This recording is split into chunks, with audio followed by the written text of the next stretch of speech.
Nosotros nos tocó el discurso televisivo y pues bueno, eh, bueno, comienza uno de mis compañeros, por favor. Gracias. Sí, me escucho bien. Es que estoy en celular y también creo que tengo Sí, mala conexión, por eso no, se no me escucha aparecía perfecto. como. Me Ah, indica, me van gracias. indicando cuando vaya cambiando, por favor, para que no se Sí, pierda. Gracias. Ajá. muchas gracias. Nosotros entonces vamos a hablar del discurso televisivo. La que sigue, por favor.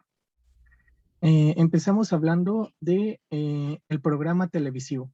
El programa televisivo es un texto audiovisual que se actualiza en el discurso televisivo.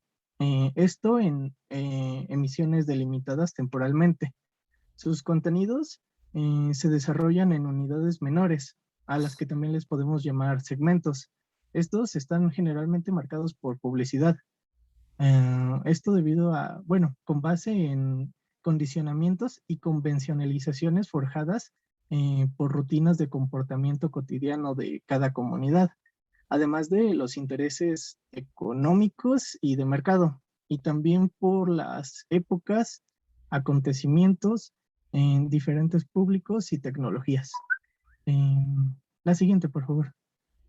Cabe recalcar que tres son los factores que le otorgan al programa previsibilidad y estabilidad para su reconocimiento y producción, los cuales serían el contenido temático, la estructura interna y externa, y por último, el estilo funcional junto con los registros estilísticos dominantes. Eh, la que sigue, por favor. Ahora, el formato en televisión. Le llamamos formato a las distintas realizaciones que toman los textos o programas televisivos para entrar en circulación. Estos porque están condicionados en factores que pueden ser estéticos, estilísticos, temáticos, técnicos, de género, comunicativo, de equipo de producción, de audiencia y de coyuntura. En el metalenguaje y concepción James-Levianos, el formato equivaldría a la forma de la expresión más que del contenido. La que sigue, por favor. Los formatos que hoy tienen una fuerte presencia en la televisión son, entre otros, el noticiero, la telenovela, el concurso, la serie, el telefilme y actualmente el reality show, que son programas que ya había explicado previamente el profesor. La que sigue, por favor. Ahora, en la programación televisiva, González Requena nos dice que la unidad clave del discurso televisivo es la programación. Esto porque es la macrounidad en donde el programa no es más que un pequeño segmento o eslabón de esa gran cadena, así como también lo son los bloques para el programa. Obviamente con la diferencia de que en la programación no depende de los productores y conductores, así como en el programa, sino de los programadores. La que sigue, por favor. Estos programadores son sujetos que operan desde lógicas extratextuales e intradiscursivas, pero establecidos siempre en dos ejes de la comunicación, los cuales sería la paradigma, es la selección, y la sintagma, la combinación. Estas conllevan opciones orden y continuidad estructurales y temporales, las cuales se manejan en sentido vertical para la programación diaria y en la horizontal para la programación semanal, mensual y anual. Todo esto sin perder de vista las prioridades del mercado y del consumo. Eh, Sería todo por mi parte. Este, Buenas tardes. Voy a exponer lo que es el discurso y el relato. Bueno, la teoría de la enunciación de Emily Benveniste tiene dos dimensiones o mecanismos lingüísticos mediante los cuales la enunciación se concreta en enunciados, el discurso y el relato. Quiero decir que Emily Benveniste dijo que la enunciación pone a funcionar la lengua por un acto individual de utilización. Este ejemplo claro es el discurso que se produce con el habla, en esa, principalmente esa manifestación por excelencia de la enunciación. Por un lado, mientras que la presencia de esos rasgos en el discurso se relaciona con el enunciador, este se presenta subjetivo. Y por otro lado, el relato se proclama en una apariencia de objetividad. Aquí quiero señalar que Foucault menciona que el discurso no es simplemente aquello que traduce las luchas o los sistemas de dominación, sino aquello de lo cual se lucha, aquel poder del que quiere uno adueñarse. Este discurso se reproduce y se interioriza como se ha hecho en la comunicación funcionalista internacional, enfatizando a Estados Unidos por medio de las interacciones simbólicas que tiene una relación con este acto de producción para el sujeto, en este caso las masas o las audiencias que son los espectadores, ya que en un plano más enfatizado esto se capitaliza, materializa, perdón, en este acto.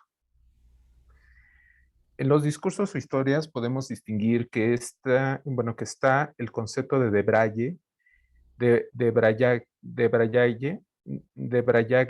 que es el cambio de comentar a la de narrar, ¿saben? La enunciación al enunciado, así como el embrayague, que es el proceso inverso que va del enunciado a la enunciación. Por otro lado, bueno, antes de esto, si me permiten, voy a compartir un pequeño video para hacer esta ilustración acerca del discurso.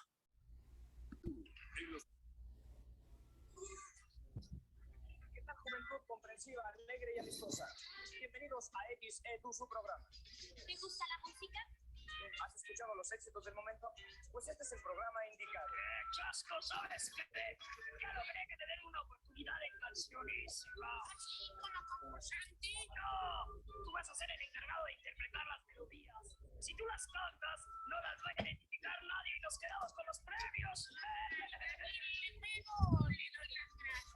Tenemos que vivir para vivir siempre. Siempre sonríe y la fuerza estará contigo.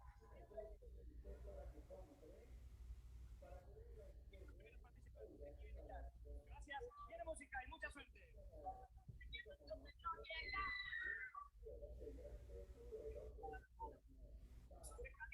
Jalisco para ampliar más, estado de Jalisco. Ha estado en nuestro programa muchas veces. ¿Qué tal, Benito Fernández? Correcto, correcto.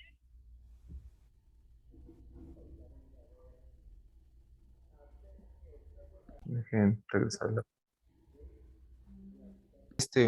Pequeño, quise hacer un pequeño enfoque con este programa de los 80s de Televisa que se llamaba XETU, porque el discurso, como plano dimensión de la enunciación, siempre estará en un enunciador y en un enunciatario, que son los dos elementos que constituyen conjuntamente este sujeto de la enunciación. Aquí se hace énfasis que en la enunciación audiovisual la producción es esa competencia entre actores, esos sujetos que participan en este proceso de enunciadores, enunciatarios, narradores, eh, narratarios, sujetos empíricos y sujetos de enunciado. Ahora sí. Por otro lado, el relato es además el equivalente de la estructura narrativa que organiza y dispone formalmente los elementos que intervienen en el diseño y estructuración de una historia real o ficticia desde una óptica particular del mundo. En esta interpretación, el relato narrativo tiene otras modalidades como son los textos descriptivos, expositivos, argumentativos. Aquí se caracteriza la presencia y coherencia de los elementos claves. Estas situaciones o funciones narrativas en los personajes que se representan en el espacio-tiempo que da lugar a los ambientes o a la atmósfera narrativa. Voy a poner el siguiente video para ilustrarlo.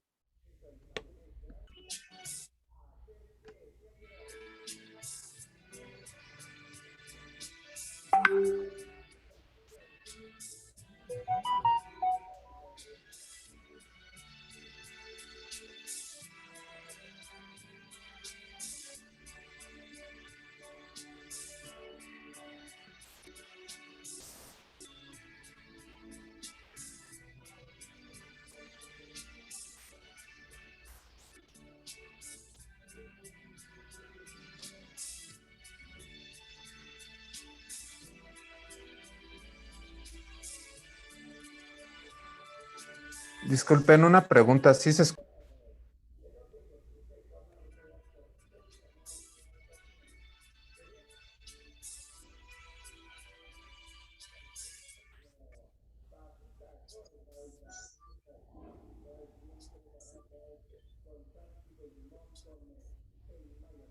Queridos amigos, ¿cómo están? Hemos recibido muchas peticiones para repetir el caso de Elena, a mitad de la desesperación.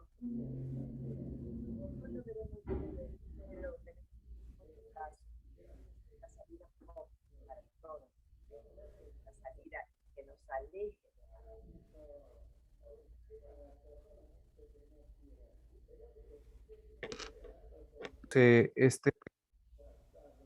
solo puse este pequeño ejemplo porque, bueno, para categorizar lo que es el relato, ¿saben? Entonces, pensé en que, bueno, em, el relato narrativo tiene otras modalidades como son los textos, que ya lo había mencionado, pero también para ilustrar cómo en el relato pues se hace esta función efectiva de narrar, de que están los personajes, de que bueno, no es algo así que tenga que ver solamente con el discurso, sino con esta atmósfera narrativa. Y en esta parte de las situaciones o funciones narrativas se definen como aquellas transformaciones que sufren los agentes de la acción narrativa que dan cuenta del paso de las circunstancias a otra de una manera conexa. Estas situaciones se conciben con los elementos estructurales del texto, como las secuencias, por ejemplo, el relato que acabamos de ver, y esto, bueno, se puede decir que se tiene una situación inicial, como fue el programa, como iniciaba, una complicación, una reacción, una resolución y una situación final, que conlleva la moraleja. En ese sentido, la función de un texto narrativo es informar, entretener o contar una historia. Tiene una característica especial muy particular, que es la presencia del narrador, como lo hacía bueno, esta señora Silvia Pinal, el cual se involucra con la historia, ya sea real o ficticia. De mi parte es todo. Muchas gracias. Hablar de los personajes. Siguiente, por favor.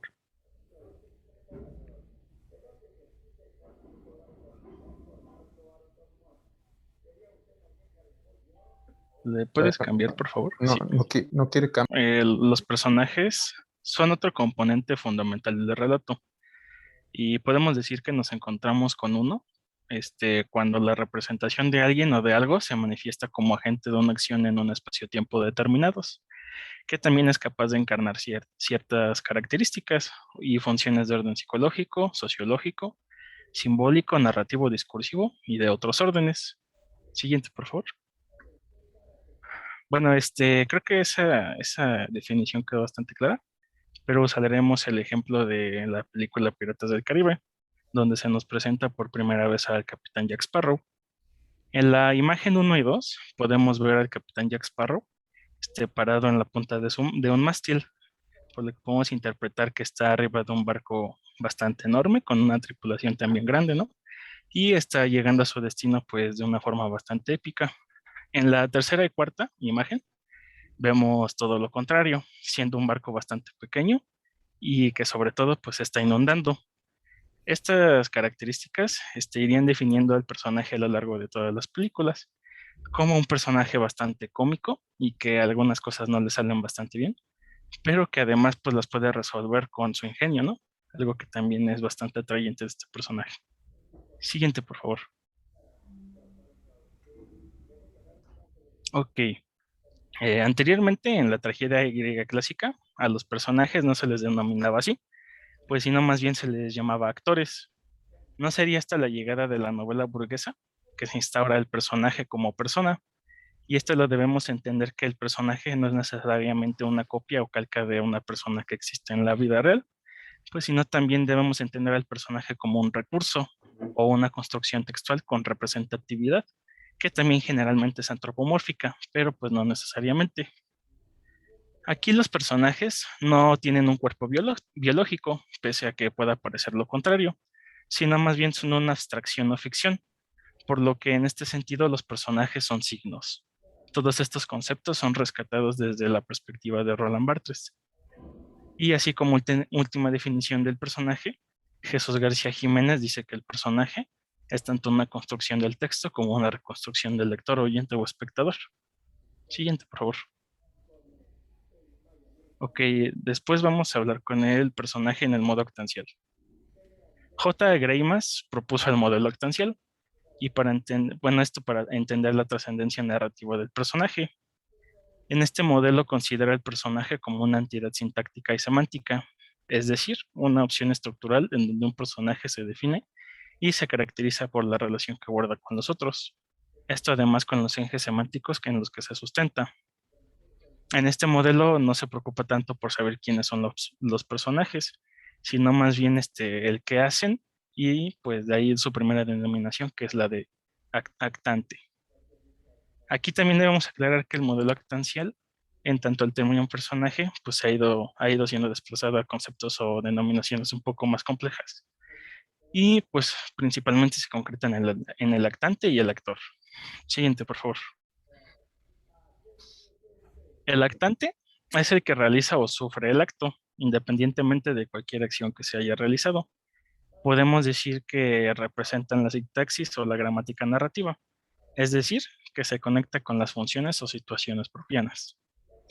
El actor, en cambio, nos ubica en el mundo de la representación semántica y la mimesis audiovisual, pero no también en el sentido de remitirnos a un actor o actriz profesionales, eso es una cosa diferente, sino también se debe ver al actor como un constituyente del relato, con competencias para asumir cualificaciones, que podrían ser el bueno, el rico, la pobre, o también atributos como el burgués, la campesina, el líder, y ocupaciones como músico, estudiante, modelo. Y a esto lo podemos denominar roles temáticos. Siguiente, por favor. Bueno, de ahí que Greimas define al actor como el lugar de convergencia y de vertimiento de los componentes tanto sintáctico y semántico. Por otro lado, para que el actor sea considerado como tal, este debe ser portador de por lo menos un rol actancial y un rol temático, perdón. Siguiente, por favor. Y bueno, después Greimas numera 6 elementos sintácticos o actantes que se ligan por 3 ejes o funciones. Y bueno, para explicar esto ocuparemos la película de Kill Bill. Siguiente, por favor. El primero de ellos sería el sujeto. Este lo podemos definir como es quien realiza o ejecuta una acción, caracterizado por constituirse en el elemento activador y deseante. En este caso, nuestro sujeto vendría a ser la protagonista, que la podemos nombrar como la novia. Siguiente, por favor. El objeto. El objeto es alguien o algo que sufre o se beneficia de la acción. Sus características se definen por el hecho de ser el elemento deseado o buscado. En este caso, el objeto vendría a ser la venganza. Esto en el caso de que la novia pues sufrió algo bastante terrible y pues busca venganza de los que le hicieron lo que le ocurrió. Siguiente, por favor. El ayudante. Bueno, el ayudante es algo o alguien que facilita la acción para que el sujeto pueda alcanzar el objeto deseado. En este caso podemos ver al ayudante que vendría a ser Hattori Hanzo, persona que rompe su juramento y decide ayudar a nuestra protagonista. Esto para fabricar un arma que le ayudará más adelante en toda su trayectoria. Siguiente, por favor. Bueno, aquí en el oponente es la contraparte del ayudante. En esta estructura sintáctica su papel es dificultar e impedir que el sujeto acceda al objeto. Aquí tenemos varios oponentes. El principal no lo nombraremos en caso de que no hayan visto la película, pero también nos encontramos a esta tipo de organización por parte del villano principal, que más que nada son oposiciones en contra del objetivo de la protagonista, que es conseguir su venganza. Siguiente, por favor. Bueno, después tenemos al destinador, que es el actante que nos remite a la fuerza u origen de la acción. Se constituye en aquella fuerza narrativa que acumula competencias para influir particularmente sobre el destino del objeto. En este caso, el destinador vendría a ser a modo de flashbacks, como este personaje que se llama Paimei, que vendría a ser quien entrena a nuestra protagonista y que esas herramientas le servirían más adelante. Siguiente, por favor. Y el destinatario, pues aparece como la meta de la acción. Vendría a ser básicamente pues la satisfacción de haber cumplido su venganza en caso de haberla hecho. Siguiente. Después son competencias y móviles de la acción de los personajes. Siguiente, por favor. Y la competencia debe entenderse sobre todo como la capacidad o facultad de un personaje para deber ser alguien o para saber hacer algo. En este caso, las competencias presuponen que los personajes sean revestidos de características, cualidades, destrezas y entre otras, que éstas hacen que se les legitime y habiliten como agentes de acción y de actuación. En cuanto a los móviles, responden a las preguntas de por qué los personajes actúan de una forma o de otra, por qué una misma acción se realiza con fines u objetos distintos, o también qué hacen unos personajes que se enfrenten con otros, o cuáles son los intereses que están detrás de la consecución de algo.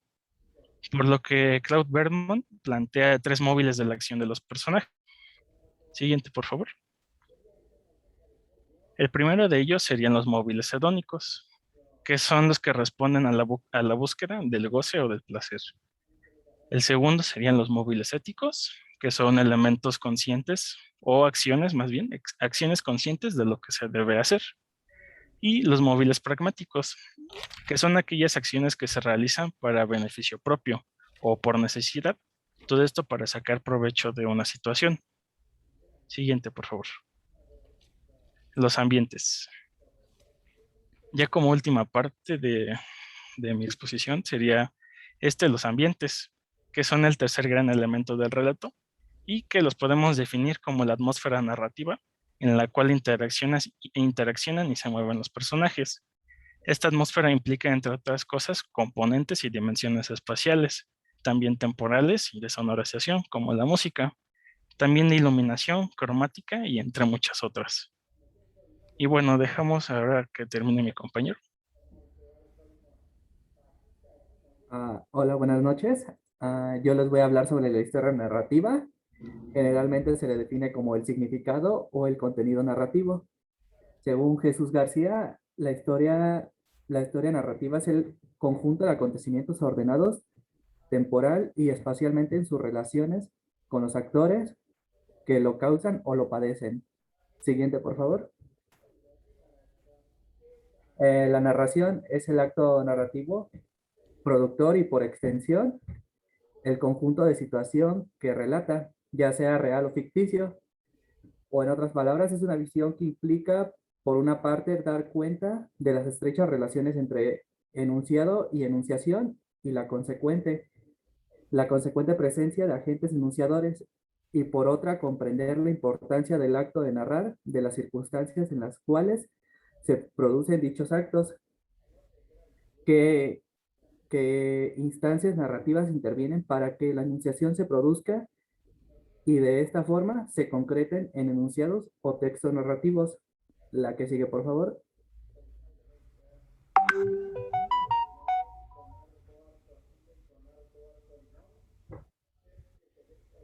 Por favor, la que sigue. Bueno, los sujetos de la narración. Según Humberto Eco, en su libro Lector en Fábula, presupone 4 sujetos en la estructura de enunciación narrativa, dispuestos en pares. En el primer par la constituye el autor empírico con el lector empírico, cuyas concreciones extraordinarias o empíricas son el autor y el lector biográficos, es decir, personas de carne y hueso con nombres y apellidos, individuos que producen y consumen un relato en su orden. El segundo par de narración, de sujetos de narración, están compuestos por el autor modelo y su contraparte, el lector modelo, perdón, instancias propiamente narrativas. La siguiente, por favor. Y pues según W.C. Booth, es una tipología anglosajona que nos presenta un sexteto de sujetos de narración, que es la parte y contraparte, a saber, que es autor real, autor implícito, narrador, narratario, lector implícito y lector real. El primero, o sea, el autor real, y el último, lector real, son equivalentes del autor empírico y del lector empírico de eco, es decir, personas con nombre propio, una realidad extratextual. A la siguiente. El segundo par de sujetos de la narración está constituido por el autor implícito y el lector implícito. El primero sería la imagen que el autor real proyecta de sí mismo dentro del texto. De esta manera, el autor empírico se convertiría en el alter ego o segundo yo, cuya misión fundamental sería la de hacer partícipe al lector implícito de su sistema de valores. Y el lector implícito, en cambio, respondería al hecho de que todo texto narrativo presupone un lector con determinado sistema de valores, con cierto estatus, con ideologías, saberes, conocimientos, etcétera. Por lo tanto, es reconstruible mediante el proceso de lectura, al igual que el autor implícito, que conjuntamente son inmanentes a la narración. La que sigue, por favor. Y ya el último par del sexteto correspondiente a esta tipología anglosajona es el conformado por el narrador y el narratario.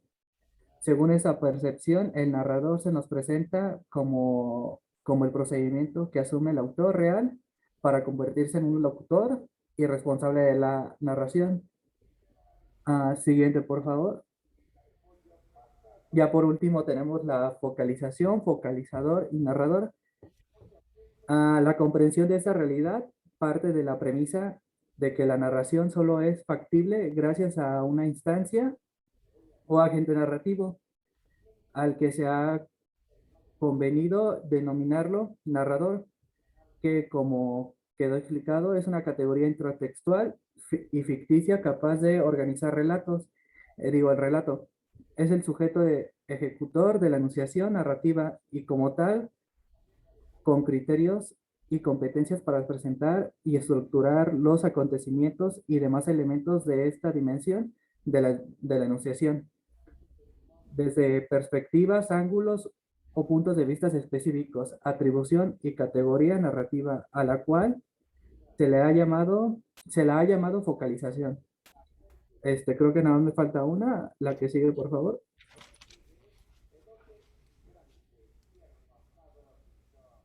En consecuencia, al sujeto de la focalización se le llama focalizador, así como al sujeto que narra se le denomina precisamente narrador.